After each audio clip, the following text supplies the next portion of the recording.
Kyle, I'm a little curious. What differentiates Asa Hutchinson from the rest of the GOP field?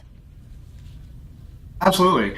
Yeah, he's an interesting character, right? Because in a former Republican primary, he would have been, he would have been like right up there with the main, the main folks, like right, potential front runner kind of thing. Um, you know, 8 years as the governor of a conservative state, strong record on conservative accomplishments, that kind of thing. But he's quite. I think he's distinguished himself as being quite anti-Trump. He's been one of the, I think maybe other than Chris Christie, probably the most anti-Trump person who's going to be on the debate stage on Wednesday or today. So that's really been his distinguishing characteristic. He's come out very strongly and said, Trump should not run for president if he is under indictment.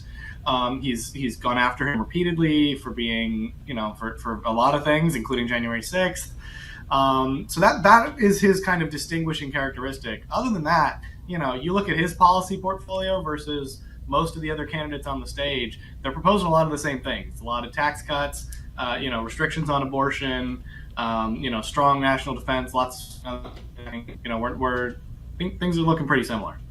His campaign hasn't been off to the shiniest of starts. He barely got onto that debate stage. I think it might, within the past few days, officially qualify to be on the debate stage, and in many national polls is polling somewhere between 0% and 2%. But how does he stack up in terms of net worth compared to the other GOP hopefuls? Yeah, I think he's at the lower end of the spectrum on that one. Tim Scott we talked about the other day, for example, is worth about $1 million. Asa Hutchinson's worth 1.5, so he's at least not at the bottom. But from some of the other candidates we've already valued, Vivek Ramaswamy is worth just around $1 billion. Nikki Haley and Francis Suarez, one of whom made the debate stage, one of whom didn't. It looks like both worth like $6 to $8 million there. So he's definitely got a more modest net worth than some of the other folks on the stage. And let's not forget about the Forbes 400 list entrant, Donald Trump, who is not going to be on the debate stage, but is leading the pack in both net worth and polling. Many of these contenders, I don't know if it's a coincidence or not, but where their net worths fall is where they're polling. I mean, Donald Trump's number one, Vivek Ramaswamy is number two, and he's polling number three a lot of the times. So it's interesting to track that compared to how they're performing in the polls. Yeah, I think that's absolutely right.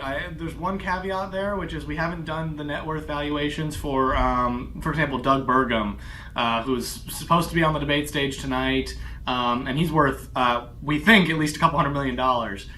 We haven't finished his valuation yet, but he became very wealthy in a tech deal a while back. Now he's the governor of North Dakota. But so we'll see is the long and short of it on that. It might get a little bit more shaken up as the valuations come out. We also haven't finished Governor Ron DeSantis's, and he's not worth all that much, but he's still polling in second. So, Well, once your team figures that out, please come on and share the reporting. Kyle Mullins, thanks so much for joining me.